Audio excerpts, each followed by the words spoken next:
Hi, today I'm going to be reading. You know what, we don't even need an intro. Also, I'm reading this in a British accent because I'm bored.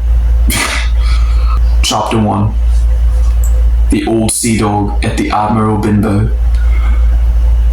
I write this story at the tender age of 17 because Squire Trelawney, Dr. Livesey, and the rest of these gentlemen have asked me to write everything about Treasure Island from start to finish.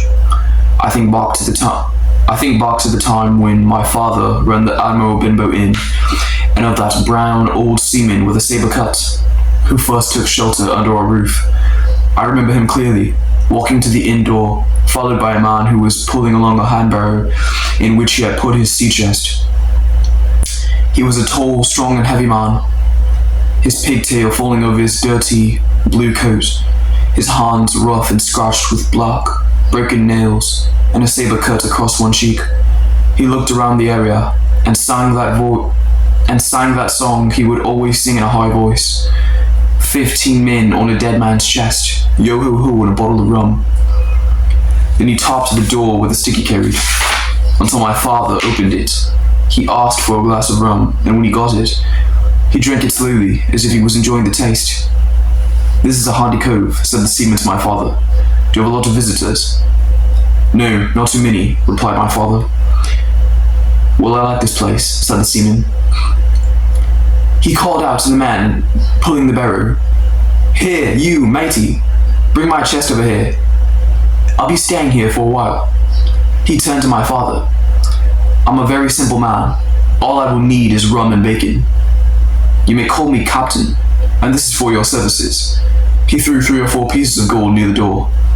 There was something strange about our guest. Even though he called himself a captain, he looked like a mere mate, or skipper who was used to obeying orders. He had asked about the inns along the coast, and since our inn was well spoken of, he decided to stay there. All day, the silent man would stand upon the cliffs, with a brass telescope in his hand. All evening he would sit by the fire, drinking rum. Every day when he would come back from the cliffs to the inn, he would ask if any sailors had passed by. At first we thought that he was feeling lonely and wanted to be around people like him, but then we realized that he desperately wanted to avoid them. If any sailor stayed on at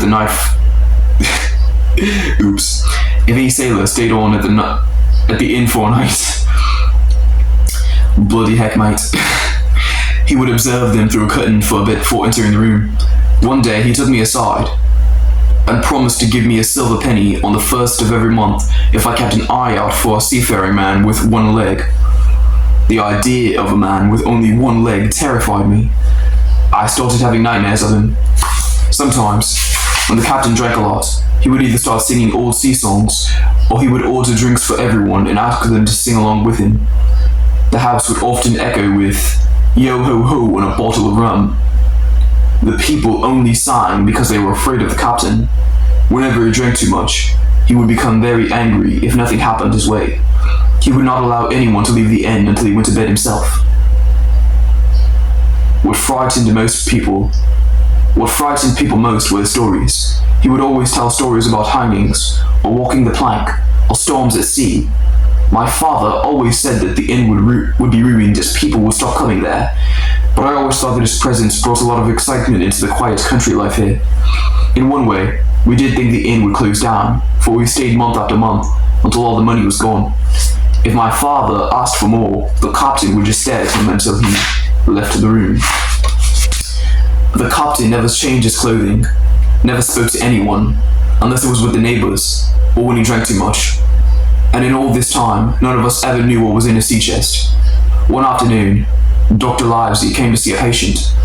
I couldn't help noticing the difference between the neat, well-mannered doctor and the rough, dirty pirate.